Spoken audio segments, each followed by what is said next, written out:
warahmatullahi wabarakatuh. Waalaikumsalam. Alhamdulillahirabbil alamin. Tak satu. Nahmaduhu wa nasta'inuhu wa nastaghfiruh wa na'udzu billahi min shururi anfusina wa min sayyiati a'malina. May yahdihillahu fala mudilla lahu wa may yudlilhu fala hadiya lahu.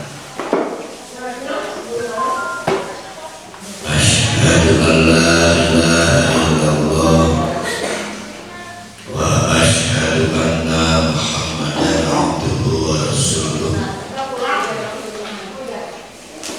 La nabiyya ba'da.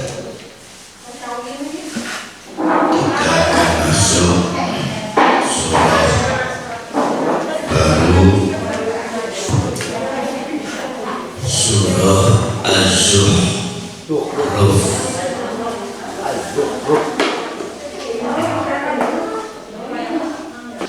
89 ayat, termasuk surat dengan ayat-ayat pendek. Az-Zukhruf sendiri artinya perhiasan, sama dengan emas, perak.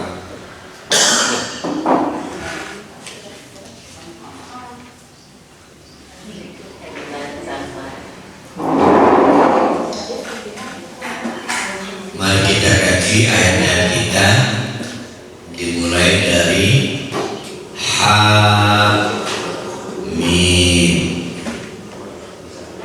Ini sudah sering kita bahas, mengkonfirmasi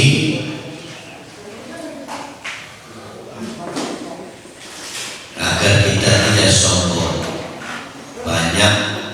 Terlalu banyak hal yang ternyata kita tidak tahu, termasuk Hamim.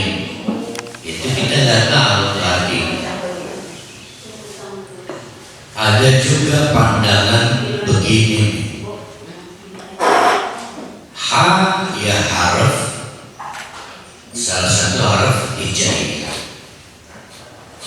Mim ya salah satu harf hijaiyah.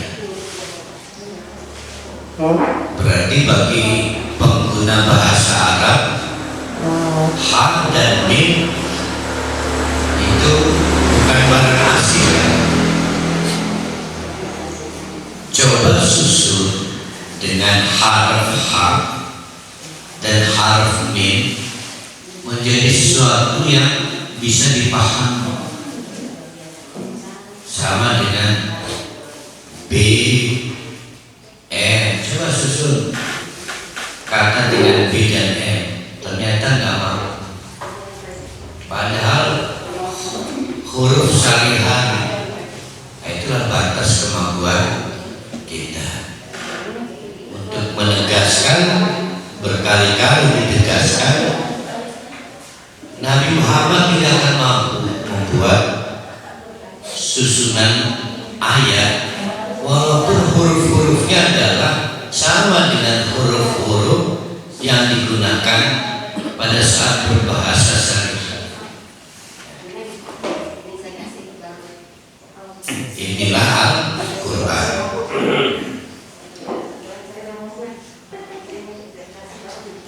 Al-Quran itu banyak namanya, nama atau alias.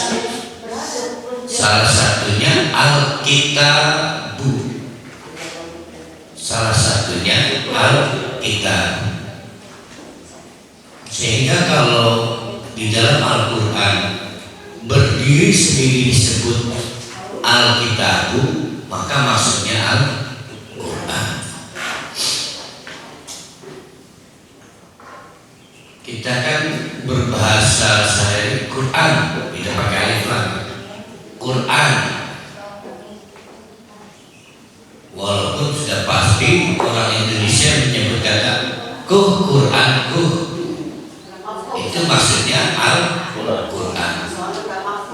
Tapi Quran itu sendiri bukan Al-Quran. Quran berarti bacaan hebat. Tapi kalau ditambahin alif lam Al-Quran, maka nama Al-Quran.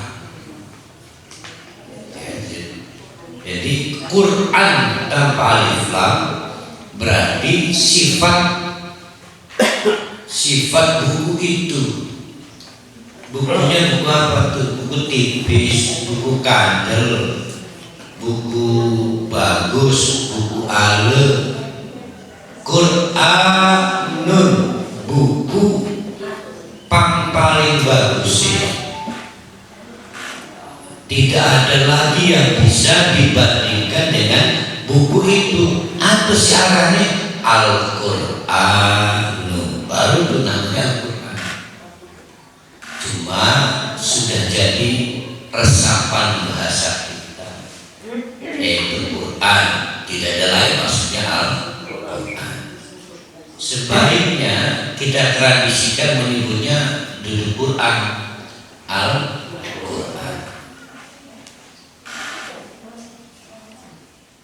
Sama dengan kitab. Coba bilangkan kitab, bisa kitab Bukhari, kitab Muslim, bisa Injil, dan bisa juga Al-Quran. Tapi kalau Alkitab berdiri sendiri, bukan ahli kitab, itu maksudnya Al-Quran. Allah menyatakan wal kitabi al-mubini. Wa qasam artinya demi, wal kitabi demi Alkitab atau buku bernama Al-Quran. Alkitab itu nama lain dari Al-Quran. Al-Mubini, nah bisa berarti dua nih. Al-Mubini bisa artinya yang sangat jelas.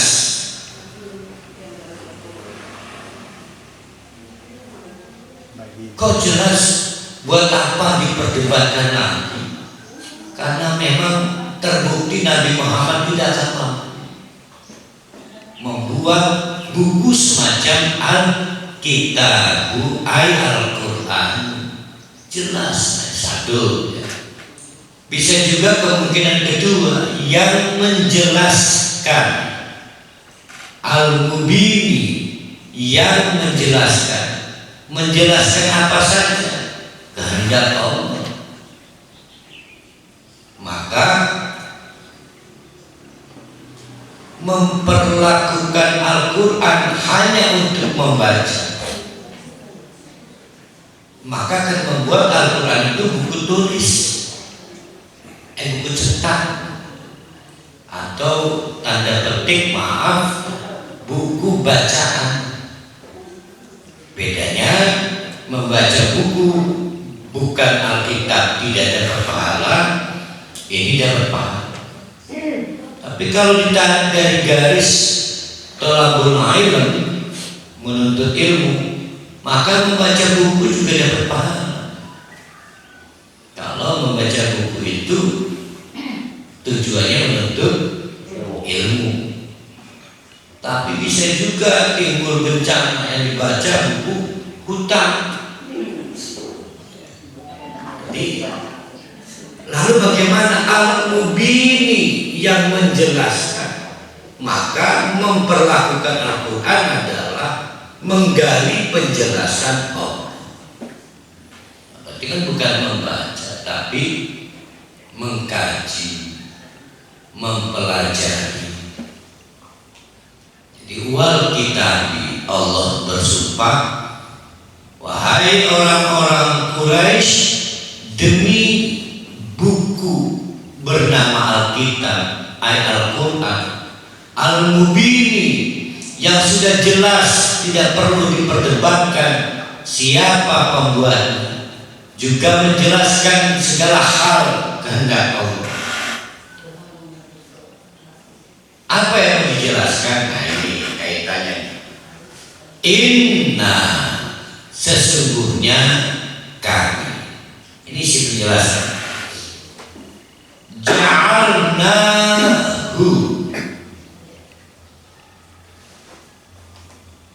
Ingat, ada khalaqa, ada ja'al. Khalaqan nas min turab. Allah menciptakan manusia dari tanah. Wa ja'alnakum syu'uban.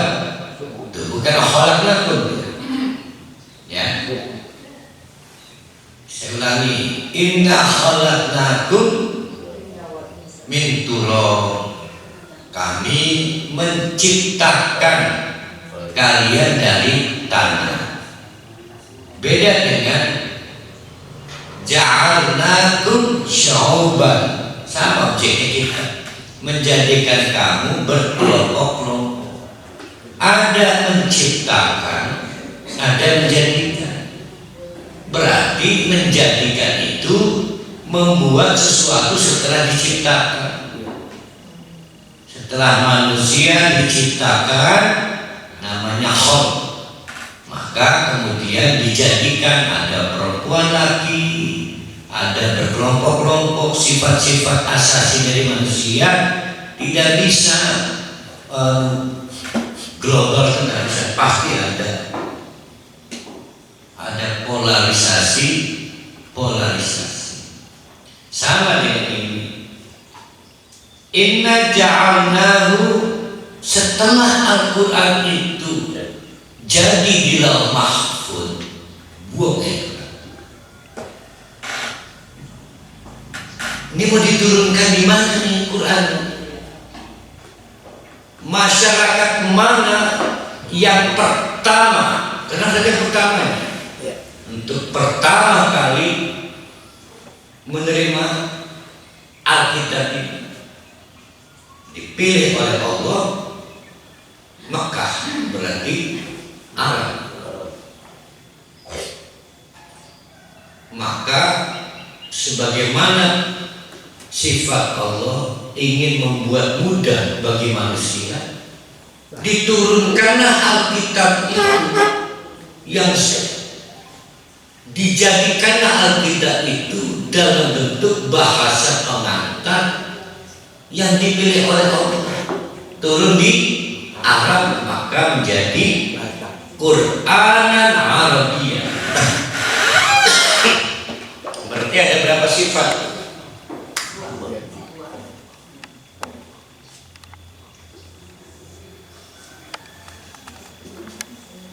Quran Arabiyyah ya.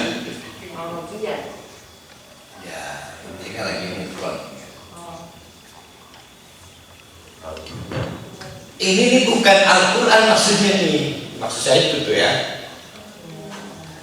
Ini artinya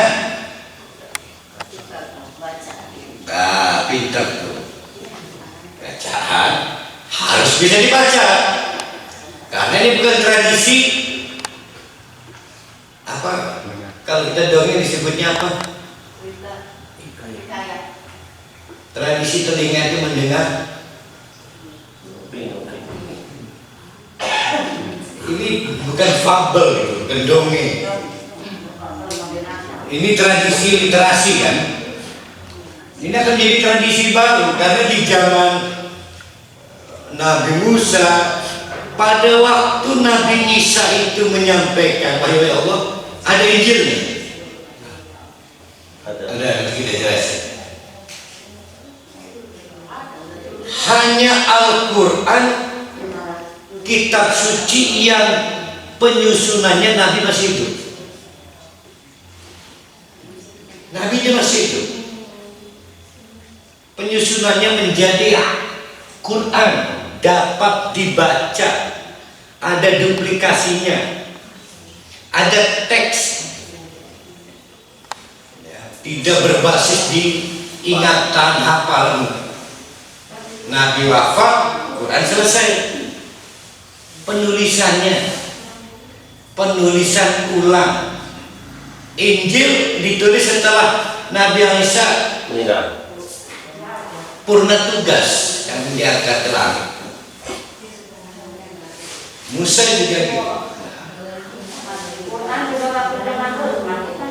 Itu mah mushafnya. Mushaf. Ini mah Nabi kan catat.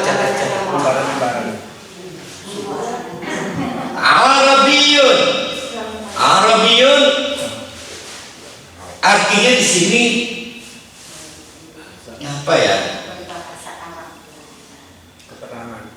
Bisa artinya jelas, tidak bentuk simbol yang rumit. Bisa artinya berbahasa Arab. Al-Quran ini didesain sejak awal. Al-Quran itu didesain mencapai dua hal sekaligus.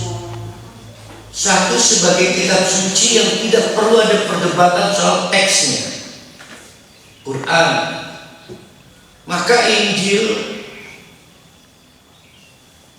Injil sebagai wahyu Allah tidak perlu diperdebatkan, tapi sebagai Quran catatan diperdebatkan. Ada versi, hanya ada versi Quran. Yakinlah tidak akan ada pernah perdebatan untuk dibaca. Yang kedua, sejak awal oleh Allah Al-Quran itu mudah untuk dipahami. Mudah untuk dipahami. Yang bikin sulit males, tidak mau berpikir, kemudian menghentikan fungsi Al-Quran sebagai huda, cuma baca. Inna ja'alnahu, telah kami buat sedemikian rupa Alkitab tadi, ayat Al-Quran itu Quranan sebagai media bacaan, Arabian dengan bahasa pengantar bahasa Arab, la'allakum ta'qilun, itu semua untuk mencapai tujuan apa? Ta'qiluna, dapat kita pahami. Berarti takra'una apa ta'qiluna? Ta'qiluna.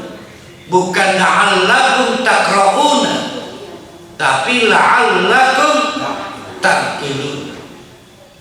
Ada dua hal yang harus kita perhatikan dengan la'allakum ta'qilun. Jangan mengelola Al-Quran tanpa otak. Tuh. Jadi otaknya ditinggal baru baca Quran. Gak boleh. Yang kedua, harus dengan tujuan memahami, bukan membaca. Itu la'allakum ta'qilun. Beda kalau begini. Inna ja'alnahu Qur'anan Arabiyyan la'allakum taqra'un. Ini la'allakum taqra'un. Barulah kita bisa menerima Al-Quran sebagai hudan, petunjuk, bukan Quran. Tapi kalau Al-Quran sendiri memang Quran dibaca, itu nggak bisa dipungkiri, ini kan bacaan. Tapi la'allakum taqilun.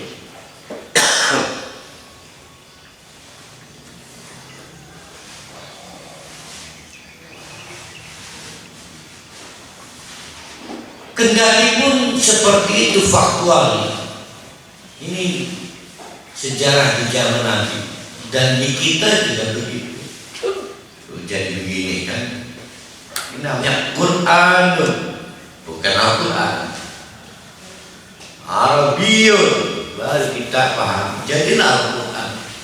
Jadi kalau kita ekstrim, itu buku cetakan itu siapapun yang memproduksi pabrik menjadi Al-Quran kalau kita kelola sebagai huda, baru dapat Al-Quran.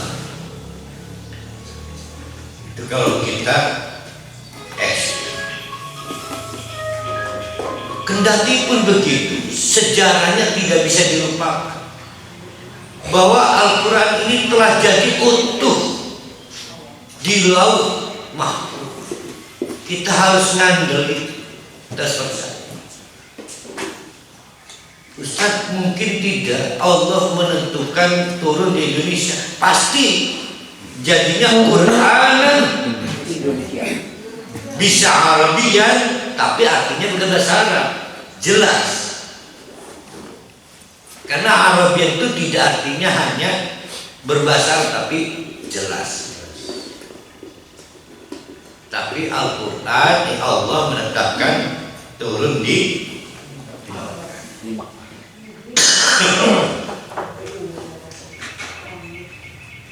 wa innahu fi ummil kitabi ladaina la'niyyun hakim.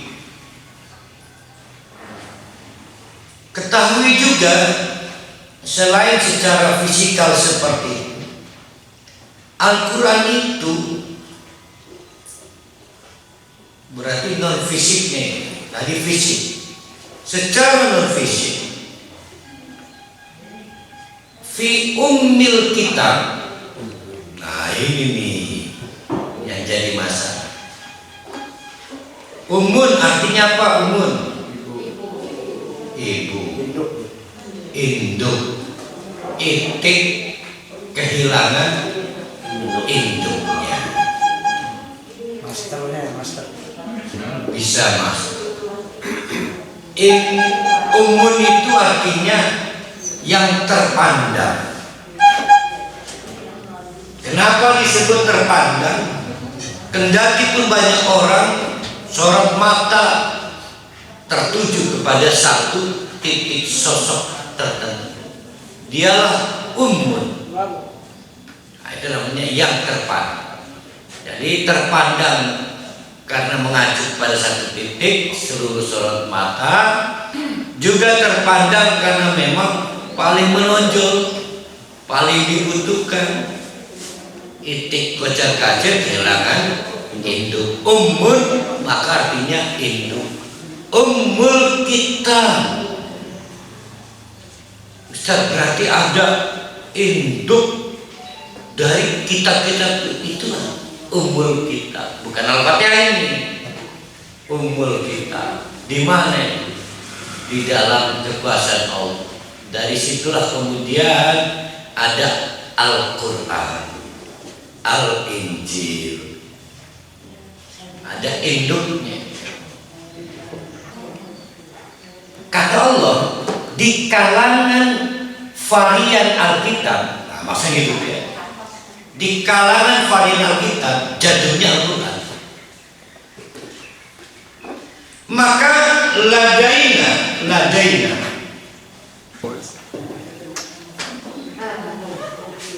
ya, ada ladaina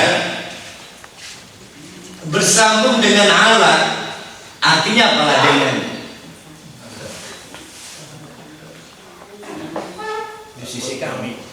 Iya, kadang mau baca gitu menerjemahkan. Ladaina di sisi kami. Jadi kalau ada ladaina, dia mirip frase apa ya? Mirip kata majemuk. Kalau begini. Untuk menyebut ladaina alanya aja udah artinya yang terunggul.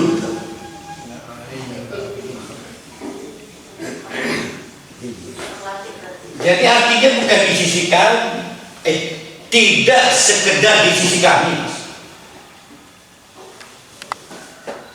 Tapi makanya kan kalau di depan artinya di sisi kami ya, itu menunjuk kepada ladainanya doang. Kalau kita bacanya ladaina, nah di sini pakai ladaina sudah unggul di sisi kami. Ini kalau pakai bahasa sastra Arab sudah mentok, unggul gitu ya. Belepotan unggul Inggris. Ladaina la'aliyyun hakim. Di antara Alkitab yang namanya Al-Quran itu adalah ladaina, di sisi kami, keunggulan di sisi kami. Lah kaminya sendiri udah unggul. Karena menurut Allah unggul nggak bisa, Ustaz dengan ensiklopedia nggak bisa, salah. Jadi harus di hadapan Allah. La'aliyyun hakim, yang paling tinggi, hakim. Terjadilah perdebatan. Ini yang la'aliyyun penciptanya atau kita bicara Alkitabnya. Nah, ini saya mengacu pada Alkitab. Al-Quran itu aliyyun, Al-Quran itu hakim. Maka di kalangan santri, terutama Wetan Jawa Timur ya, nggak boleh bahwa Quran itu yang namanya tangan itu nggak tertekuk. Jadi harus begini, apa? Ada yang di atas kepala untuk menunjukkan, tidak ada aturannya, untuk menunjukkan spirit tinggi. Intinya begini, buat diferensinya, jangan dibuat sama. Namun baca buku biasa, orang diambung, tidak dicium, dikecup itu, baca Quran dikecup, untuk menunjukkan pembedaan. Almarhum termasuk nggak mau, karena kan sama-sama bahasa Arabnya tuh kitab-kitab tuh. Tapi pasti nggak mau dia ikut-ikutan berdiri dengan Sahih Bukhari. Lalu akhirnya bisa begini. Jadi apa ya? Digawe beda lah. Tidak ada aturannya ini untuk menunjukkan bahwa Al-Quran itu ahli. Maka hindari sejajar semeja Al-Quran dengan buku lain. Kalau berkumpul di situ dua buku, pakai Al-Quran paling atas. Kita perlakukan. Emang ininya suci? Bukan, ini lagi bicara spirit aliyunnya. Lagi bicara spirit aliyunnya. Tinggi Al-Quran ini, tinggi. Hakimun. Hakimun itu ilmu amali, amal ilmi. Ilmunya dapat diamalkan dan hanya dapat diamalkan kecuali kalau ada bahasa ilmu. Itulah Al-Quran. Seluruh hal dalam Al-Quran pasti bisa diamalkan. Dan seluruh hal kalau pengen beramal seperti Quran, maka harus ada ilmu. Maka orang yang mengkaitkan ilmu dari Al-Quran dengan amal, dan amalnya diorientasikan dengan dikaitkan dengan ilmu dari Al-Quran, disebut dengan hakim. Kita nyebutnya wise, bijak.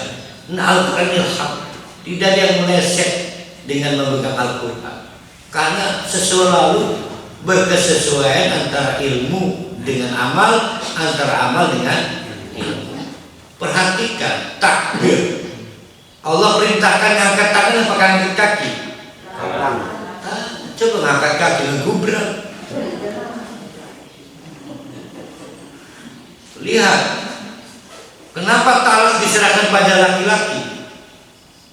Kalau diserahkan ke perempuan gubrak. Tidak ada yang harus diperdebatkan. Di samping Al-Quran ini turun dari zat dan yang sifatnya al-haq. Hanya hawa nafsu yang membuat Al-Quran itu secara diamalkan ragu. Contoh poligami. Itu hanya perdebatannya hawa nafsu. Tidak mungkin ada mador selama mengamalkan poligami sesuai dengan ilmu Al-Quran. Itu maksudnya al-hakim, amal ilmi, ilmu amal. Gawe anak arane gawe anak. Gawe aran anak.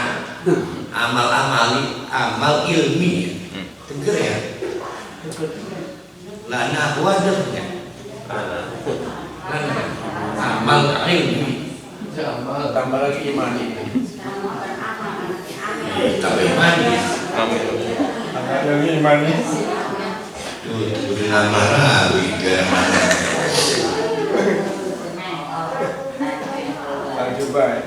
Nah, saya sedang membicarakan ayat 4 ini dengan bapak-bapak ibu, tapi bukan orang Quraisy.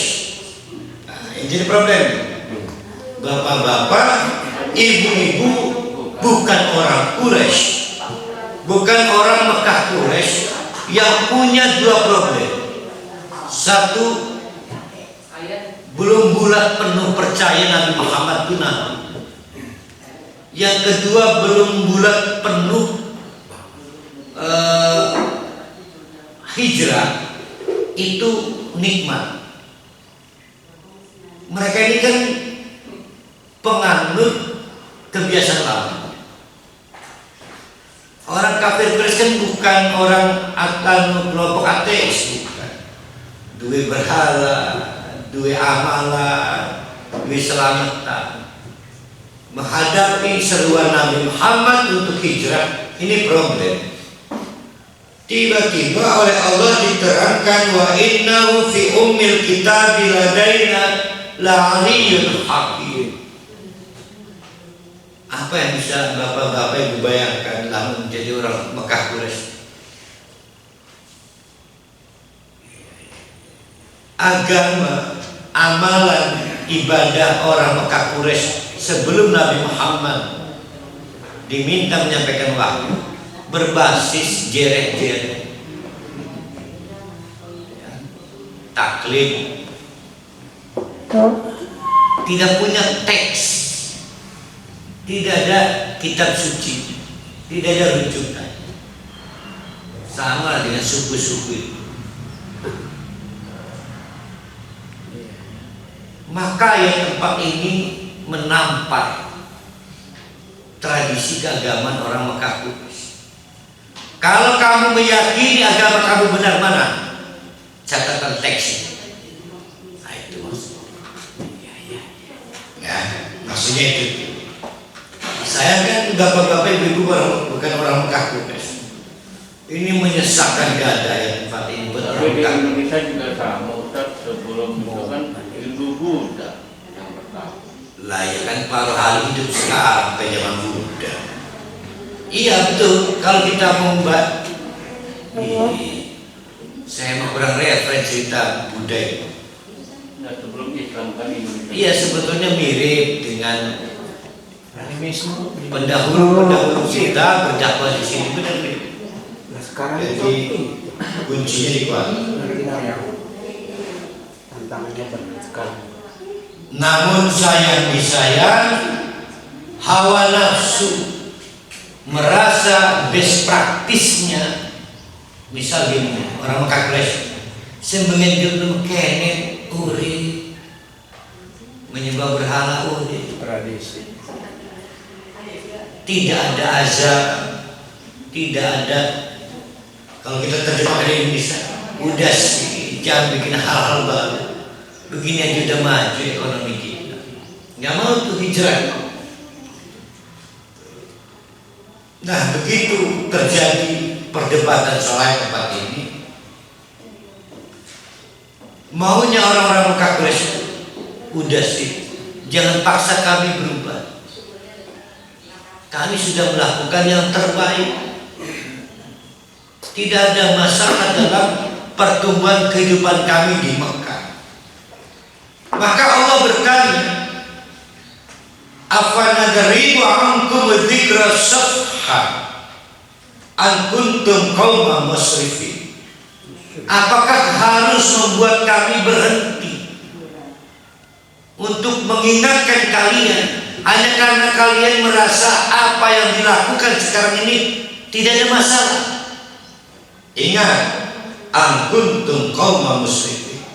Pada dasarnya kalian itu adalah israf.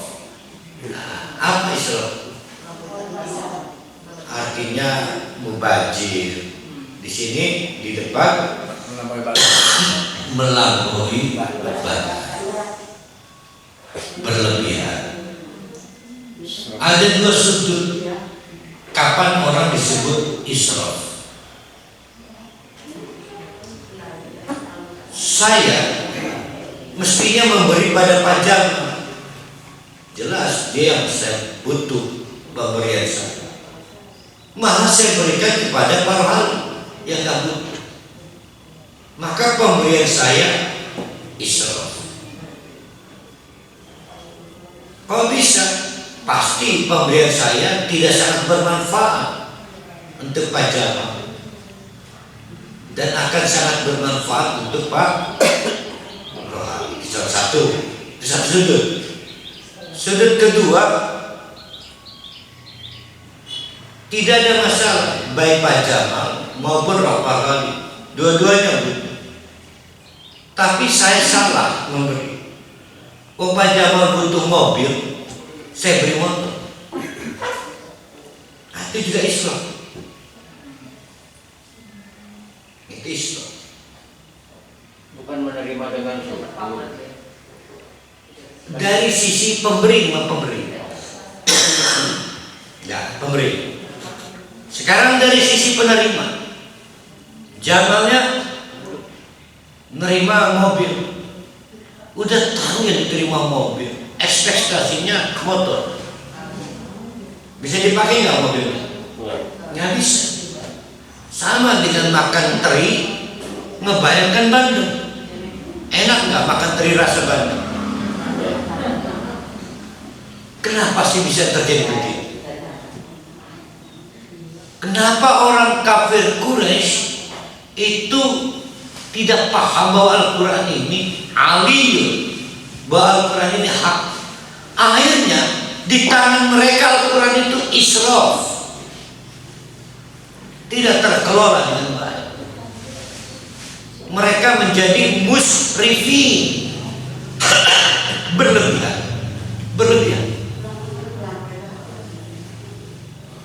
Gitu ya, itu namanya musyrik. Kata Allah, afadaribu, apakah harus membuat kami ankum dzikra safhan, berhenti atau membiarkan, tidak mengingatkan kalian angkuntum qauman musyrikin, di mana kalian adalah kelompok orang-orang musyrik. Sampai di situ kita hanya paham. Akan menjadi sama akibatnya dengan orang-orang kafir Quraisy kalau cara pandang dan cara kita mengelola Al-Quran sama dengan mereka, sama-sama musyrik. Gimana Al-Quran itu jadi petunjuk, jadi bacaan doang? Sama-sama musyrik. Siapa yang salah? Mustahil yang salah Allah, yang salah kita. Kitanya yang nyari bacaan bukan nyari huda. Mau disuruh nyari bacaan pengen teriak terus begitu. Jadi jangan memandang Al-Quran sebagai bacaan saja, tapi la'allakum taklun. Engkau ini lah kebedaannya kalau Mekah Quraisy terancam angkuntum qauman muslimin, mubazir. Nah, kalau mubazir sendiri, awas, hati-hati, dihukumi mubazir di Al-Quran. Nah, itu kalau mau dibuat gampang. Tapi kan orang kafir Quraisy tanda petik ada nilai kewajaran. Nah, kita masih cilik melik berislam, sayang. Wa kan arsalna min nabiyyin fil awwalin, maka kami ingatkan kepada orang-orang Mekah Quraisy, hati-hati. Pernah sebelumnya model-model yang dilakukan oleh orang-orang Mekah Quraisy dengan menyepelekan dakwah para nabi itu berakibat fatal. sudah pernah terjadi sebelumnya. Wa ma yaqihim min nabiyyin, setiap kali didatangkan nabi kepada mereka, orang-orang sebelum itu, kaum Ad, Samud dan lainnya, maka illa kanu bihi yastajibun, yang terjadi tidak lain adalah para nabi itu yastahzi'un, dibuli oleh umat, diolok-olok. Padahal problem dasarnya bukan nabinya, yaitu salah kelola terhadap kitab suci. Jadi in kuntum atau an kuntum qauma musyrifin itu kalau secara modern salah kelola yang berakibat mubazir, israf berlebihan. Punya anak perempuan, ekspektasinya anak laki, maka dikelola sebagai anak laki, tomboy jadi, ya kan? Sebaliknya punya anak laki, ekspektasi pengen punya anak perempuan, sampai SMA dikasih gincu anaknya, lama-lama malu, nggak mau yang berwarna yang gloss, tetap juga gincu-gincu juga, cuma gloss doang. Sampai sekarang masih ada. Fa'alatna asyadda minhum batsyan wa madaw masalul awwalin, maka nasib buruk telah menimpa kaum-kaum sebelum kalian, hai orang-orang Mekah Quraisy. Bagaimana itu? Fa'alatna, maka kami hancurkan asyadda minhum, dengan kekuatan yang sangat dahsyat,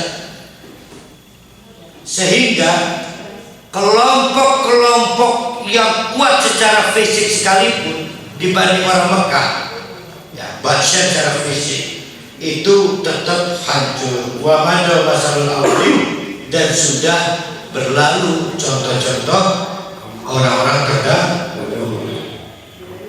Nah, titik 8 ya. Ada kekacauan berpikir orang-orang Mekah Quraisy. Mari kita lihat seberapa samanya kekacauan berpikir kita dengan orang Mekah. Ternyata akan memiliki kesamaan akibat, yaitu salah kelola Al-Quran. Kata Allah, wala insaltahum, perhatikan itu orang Mekah Quraisy. Wala insaltahum, giliran mereka itu ditanya, man khalaqas samawati wal ard, coba sih, kamu ini susah amat diajari bahwa Al-Quran itu dari Allah. Coba sekarang kami tanya, siapa pencipta langit dan bumi? La yaquluna khalaqahunnal azizul alim. Memang sih khusus tentang langit dan bumi Allah yang Maha Aziz, yang Maha Alim, yang menciptakan. Udah sama tuh basisnya. Tapi kenapa giliran terhadap Al-Quran meragukan? Kalau tidak meragukan, israf salah kelola. Kalau kita menganggap langit ini sangat dahsyat dan bumi sangat dahsyat, maka sedahsyat itu kedudukan Al-Quran. Kenapa dibedakan sih? Sama dengan kita sekarang nih. Kalau kita menunjukkan rasa gugup siang malam meminta pada Allah, ya Allah, tanpa Engkau apa jadinya anak saya, maka diberikanlah pertolongan. Nah, kenapa kita ditolong oleh Al-Quran tidak sebegitu itu cara penghargaan kita pada Al-Quran? Sama aja kan? Ada masalah apa ininya gitu? Benar, tapi ada aja orang Mekah Quraisy dengan kita ya. Alladzi ja'ala lakumul arda, lihat, Allah telah menciptakan bumi. Buminya bentuknya apa? Menciptakan. Khalaqa, bulat. Bumi juga melakukan kegiatan sendiri. Apa kegiatannya? Berputar. Itu khalaqa. Problemnya ini mau ditempati hambanya namanya manusia, maka dibuat ja'ala. Alladzi ja'ala lakumul arda mahdan. Apa tuh artinya? Maka dibikin sedemikian rupa oleh Allah, senajan bulat, senajan berputar terus, tapi mahdan, menjadi kayak ayunan. Mahdan, ayunan. Saking enaknya di ayunan, anak-anak kita tidur, padahal berguncang di ayunannya. Ada namanya Mandan. Ada. Dulu saya belum kebeli ayunan, masih anak pertama pakai kebak saya. Kebak. Sewet. Sewet. Kadang-kadang saya manusia biasa cukup tak seputar muter di terang. Tapi tetap baik turu anak. Itu mah kita sampai enaknya tidur, lupa kita ditugas hidup di dunia untuk beribadah pada Allah. Itu mah. Nah, memahamkan orang-orang Mekah Quraisy yang sombong, tahu diri itu. Nah ini bagus nih. Berarti bumi itu sebetulnya nyaman gak untuk ditinggali? Enggak. Bumi secara zat nyaman gak untuk ditinggali? Tidak. Ada peran Allah dibikin nyaman, maksudnya mahdun ya. Berarti kegiatannya apa itu? Membuat nyaman. Di situ jahal. Ya.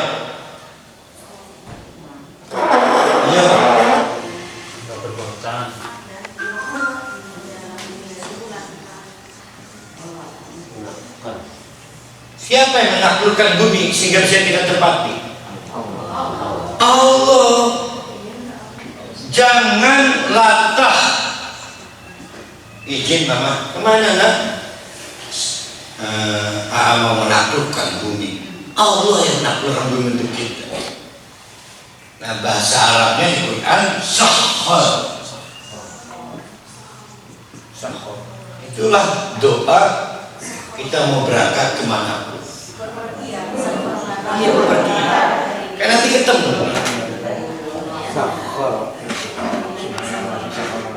Nah, sekarang mengakui nggak Allah yang menentukan? Nah, kalau sulit gini, kuda itu binal nggak? Salah ya. Ada kuda liar binal. Kuda itu liar atau tidak? Liar. Betul ada pawang. Tapi siapa yang menundukkan kuda liar sehingga kita duduk di pelana? Allah. Maka yang tidak berbasis spiritual akan bilang ada pawang. Yang benar ada Allah. Kapal di lautan sulit dipikir akal, tidak tenggelam. Sayang bapak-bapak, ibu-ibu nggak pernah di lautan dalam keadaan ombak kayak tampol mas. Baru ingat Allah. Dasar kasar dasar itu yang menundukkan laut siapa? Allah. Bumi langit itu ada yang menundukkan, namanya Allah. Nah, Al-Quran ini itu bagian dari cara Allah menundukkan kehidupan yang keras.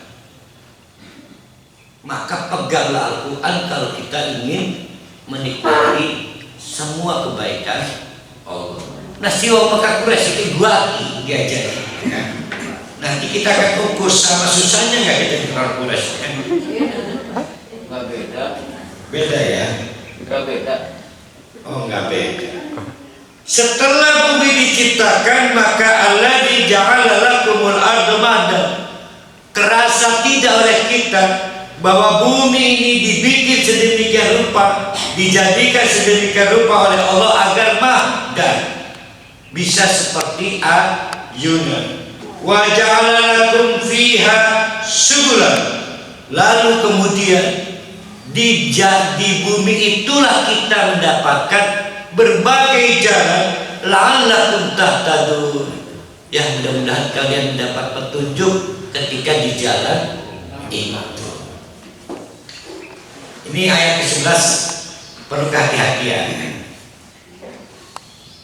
Siapa tadi itu? Buneng ya? Buneng. Perhatikan ayat 11 Buneng. Walladzi nazzala. Hei orang Mekah Quraisy, perhatikan juga. Allah adalah nazzala, zat yang telah menurunkan minas samai ma'an, dari langit air hujan. Siapa yang menurunkan air hujan? Allah.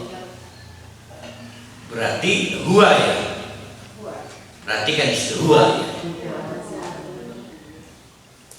Biqadarin sudah ditakar, tidak bisa diperbanyak, tidak bisa dipersedikit. Tapi perhatikan fa'ansyarna bihi. Nah, pinter Buneng. Berubah menjadi nahnu. Dari otoritas tunggal berubah menjadi majemuk. Setelah hujan itu turun, maka kami distribusikan ke tempat-tempat lain, baldatan mayyitan, untuk menghidupkan tanah-tanah yang kering. Fa'ansyarna, butuh mantri pengairan, butuh tukang pipa, butuh tukang pompe, butuh pabrik pupuk. Oh ya, ini mah mendistribusi air, mantri pengairan. Terendam bendungan. Orang Mekah Quraisy harus tahu diri bahwa ketika air didistribusikan kemana air mengalir, ada otoritas tunggal. Siapa yang menjatuhkan dari langit dan itu? Itu yang dimaksud Buneng. Buneng paham ya? Ada perubahan dari huwa ke nah. Itu harus cermat. Kalau baru terasa tauhidnya di ayat 11. Kadzalika tukhrajun. Dari air yang didistribusikan maka tumbuh tumbuhan. Orang merancang pertumbuhan. Kadzalika tukhrajuna. Seperti itu pula kalian setelah dikubur di dalam kuburan, kemudian dipanggil oleh Allah, semuanya dibangkitkan. Akan seperti itu. Ya, semua ada sifat air. Walladzi khalaqal azwaja kullaha wa ja'ala lakum minal fulki wal an'ami ma tarkabun. Ini kalau buat apa tuh pelatihan mahasiswa itu refleksi bagus. Iya ya, tauhid. Walladzi khalaqal azwaja kullaha. Hei orang kafir Quraisy, renungkan pula. Allah adalah zat yang telah menciptakan al-azwaja kullaha, pasangan-pasangan semuanya. Untung aja Allah ciptakan pasangan semuanya. Akhirnya jangan khawatir, ada perempuan untuk kita, ada orang yang butuh kita, ada orang yang bisa membantu kita. Semua ada pasangan. Apapun keadaan kita, karena kita laki, untung ada pasangannya, ada perempuan. Karena kita kaya, untung ada yang miskin. Maka dia mengerjakan nyapu, ngepet, gawe rumah sudah. Pasti ada pula pasangan. Stres aja kalau Allah nggak menciptakan pasangan. Ternyata sifat kita nggak mampu membuat pasangan. Dari mana tahu? Kita tidak bisa memelihara kemiskinan orang, karena setiap orang pengen kaya. Pernah ada 10 sahabat berbagi tugas. Loh, saya kaya, kalian miskin ya? Ada pernah? Maka ditugaskan oleh Allah. Loh, kamu yang kaya, yang 9 miskin. Tugas kamu saling melengkapi. nggak bisa menolak. Atau begini, 10 yang mau dilahirkan, loh saya yang perempuan, yang kalian laki semua, kan nggak bisa. Dipahami nggak bahwa jenis-jenis pasangan kehidupan kita itu bukan kita yang menentukan, tapi Allah. Jangan merasa kaya karena melihat yang lain miskin, tapi pahamilah Allah memberikan peran dia menjadi aktor kaya karena yang lain diberikan peran aktor miskin. Itu Allah yang bikin. Ini tuh dipahami, jangan timbul kesombongan. Waja'ala, sekarang ja'ala lagi, harus disiplin. Kalau ada kholaqa, ada ja'ala. Waja'ala lakum minal fulk. Laut siapa yang menciptakan? Allah. Sifat laut galak tidak? Galak karena kita nggak punya ilmu untuk mengatur laut. Ada alat untuk mengatur ombak laut? Nggak. Satu-satunya jalan Allah hanya membangun sistem kapal. Maka kata Allah, wa ja'ala lakum minal fulk. Allah menjadikan kapal itu dapat mengarungi lautan. Berarti mengarungi menentukan kan? Itu Allah. Berarti siapa yang menentukan lautan? Allah. Lautnya memang nggak berubah gitu aja. Buminya juga nggak berubah gini-gini.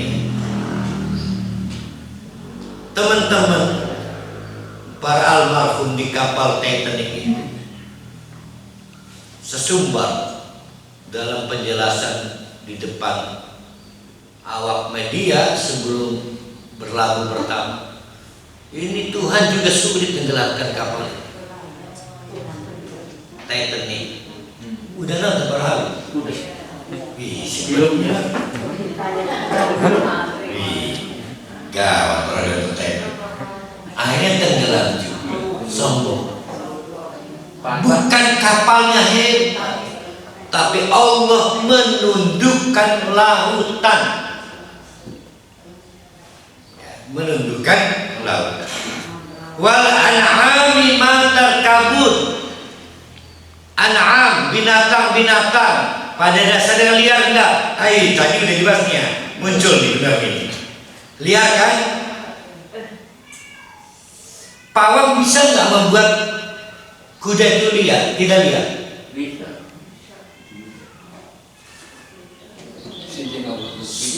Saya nggak percaya, Bang. Ternyata pawang itu membuat binatang tidak liar selama ada pawang itu. Ya kan? Begitu menjauh dari pawang, kumat si binatang. Dengan model begitu bisa leluasa menjadikan kuda jadi mobil. Aman kudu ngegawe si pawang baik. Ternyata enggak. Allah telah menjadikan binatang-binatang itu dapat kita terkabul, tunggangi, ya kan sama dengan mobil. Pada waktu teman-teman tuh naik kuda, terpikir nggak betapa Allah itu yang menundukkan kuda ini? Itu maksudnya. Lintas tahu ala duhuri, sehingga kalian bisa bersemayam ala duhuri, di atas punggung-punggung binatang ternak itu. Summa tadkuru ni'mat rabbikum, sambil menikmati kuda itu kalian ingat nikmat Allah. Kan kuda ini bukan kok, ya. Berarti selain naik kuda apa lagi? Ayo, ada berapa ayat sebelumnya? Sambil naik kuda, summa tadkuru ni'mat rabbikum, kalian bayangkan, nuhun Allah, saya bisa naik kuda ini. Nuhun, kuda telah dijinakan. Berarti apa yang sama ke atasnya? Nuhun Allah, hujan saya bawa pakai ember nih. Untung ya Allah turunkan hujan. Dua hujan. Apalagi naik kapal. Apalagi Pada saat kita berjalan kemana, untung aja iki anteng bumikin sehingga bisa melaku uroyem. Apa yang terjadi? Ia tak ada orang naik motor bersyukur pada Allah. Sulit. Nah, itu orang kapres.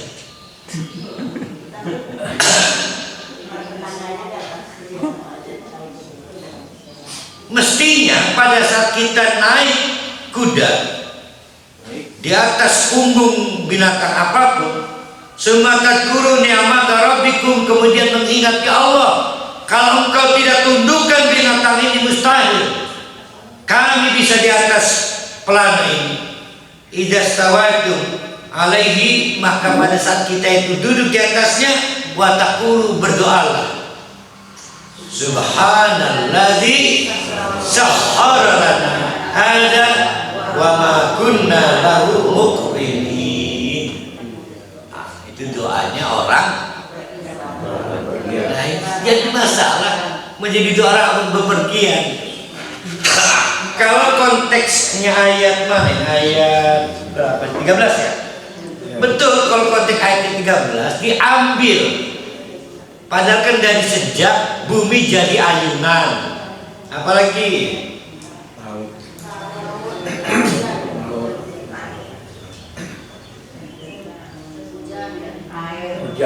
air hujan terdistribusi, transportasi lautan. Berarti yang tadi transportasi daratan, yang ini jenis kendaraan. Jadi kalau konteksnya 13 ini bukan bepergian, tapi alat bepergian. Ini kan soal kuda liar jadi jinak. Sekarang kan kendaraan ada kuda. Makanya gimana jarak kita lagi ngelamun. Klipe ya, kenapa ya doa jadi doa bepergian? Bukan doa nyetater mobil.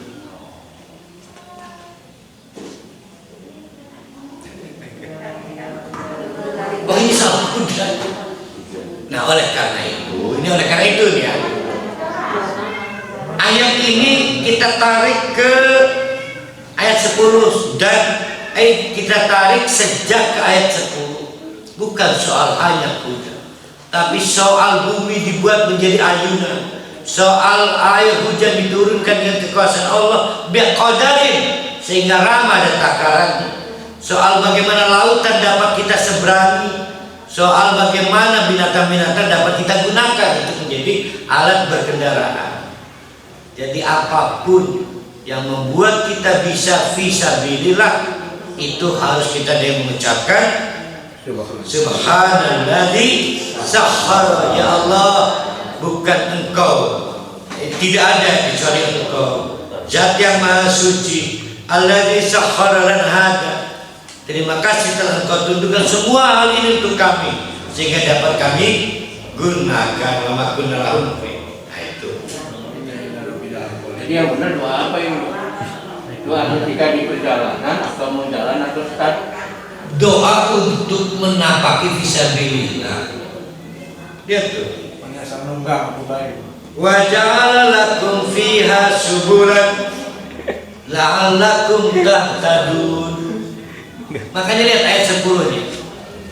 Ini Mas, usul apa pandangan saya? Pandangan saya. Kalau mau perjalanan kita dapat petunjuk, baca doa ini. Ya, baca doa. Apa sih yang tidak berpetunjuk? Tidak kesasar. Ke pasar Rawu bisa kesasar, dan yang mau beli bawang jadi beli bawang. Lamun.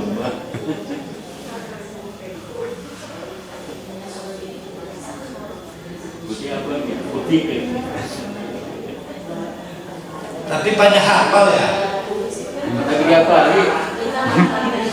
Nah, saya pernah dengar anak-anak hafal ini kok bukan gini kalimatnya apa ya? Majreha ya.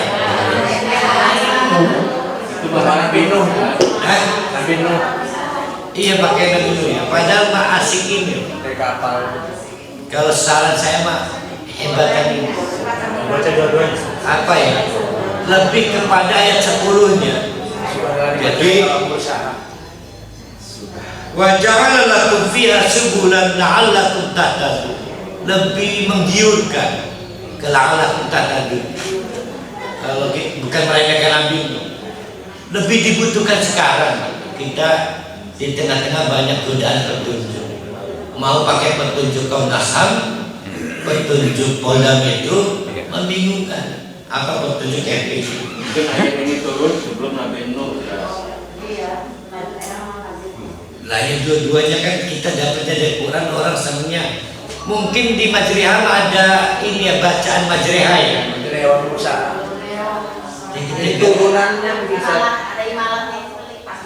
doa bepergian turunan dari sini. Itu oh iya, bukan kenapa lebih populer itu bukan ini. Nabi Nuh kan langsung ke kapal itu. Ya mungkin karena masalah gelombang kehidupan ya. Kalau saya mau lebih tertarik ke la'allakum tahtadun. Menyunah. Ya bolehlah daripada orang berdoa.